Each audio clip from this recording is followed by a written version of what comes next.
मूळ अवयव समजून घेण्यासाठी आपण आधी अवयव पाडायचे म्हणजे काय ते बघूया. आपण अवयव पाडतो म्हणजे काय करतो? म्हणजे ती संख्या त्या अवयवांच्या गुणाकारामध्ये आपण लिहितो. म्हणजे आता 6चे मी इथे अवयव पाडले आहेत. म्हणजे मी 6 लिहिले आहे. 1 गुणिले 6 आणि 6 बरोबर 2 गुणिले 3. आता 20चे आपण अवयव पाडूया. 20 बरोबर 1 गुणिले 20, 20 बरोबर 2 गुणिले 10, 20 बरोबर 4 गुणिले 5 आणि 20 बरोबर 2 गुणिले 2 गुणिले 5. आता बाकी इथे एवढे जे सगळे अवयव पाडले आहेत त्याच्यामध्ये मी काही अवयवांच्या खालीच ही लाल रेघ मारलेली आहे. तर आता हे जे लाल रेघ मारलेले अवयव आहेत आणि बाकीचे अवयव आहेत, या दोन्हीमध्ये काही फरक जाणवतोय का? म्हणजे मी जेव्हा असं लिहिलं की 20 बरोबर 2 गुणिले 10 आणि 20 बरोबर 2 गुणिले 2 गुणिले 5, तर या दोन प्रकारच्या अवयवांमध्ये काही फरक आहे का? तर फरक आहे. काय फरक आहे? की हे जे लाल रेघवाले अवयव आहेत यामधले सर्व अवयव हे मूळ संख्या आहेत. म्हणजे मी जेव्हा म्हणते 20 बरोबर 2 गुणिले 10 तेव्हा 10 ही संयुक्त संख्या आहे.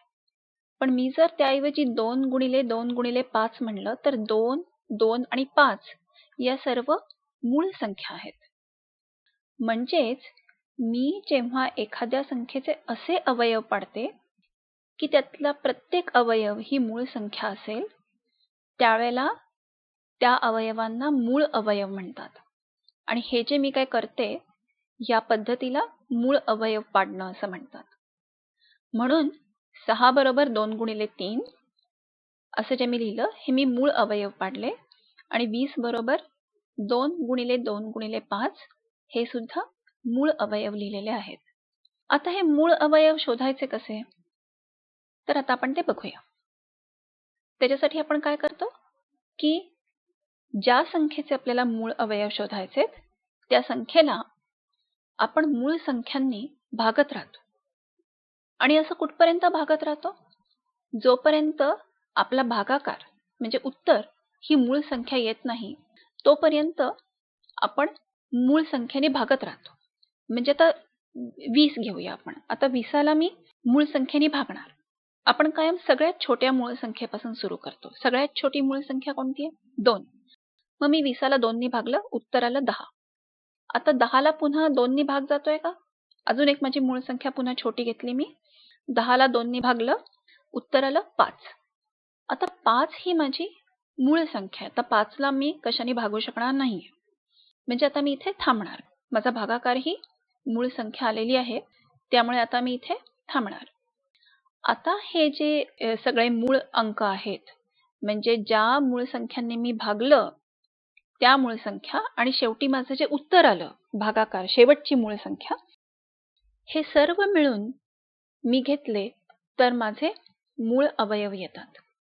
बरोबर आहे? 2 गुणिले 2 गुणिले 5 हे सर्व माझे मूळ अवयव झाले. 20चे मूळ अवयव झाले.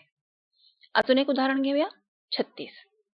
आणि सगळ्यात छोट्या मूळ संख्येने भागायला सुरू करूया. 2 ने भागलं, उत्तर आलं 18. 18ला 2 ने भाग जातोय का? जातोय.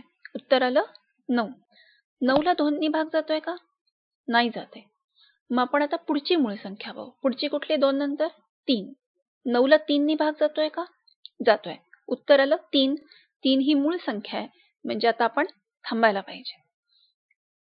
मग आता ह्या सगळ्या मूळ संख्या ज्यांनी आपण भागलं आणि अजून एक शेवटची मूळ संख्या की जिला आता आपण जिथे आपण थांबलो भागाकार करायचं, या सर्व संख्या आपण जर घेतल्या तर हे सर्व अंक हे 36चे मूळ अवयव झाले.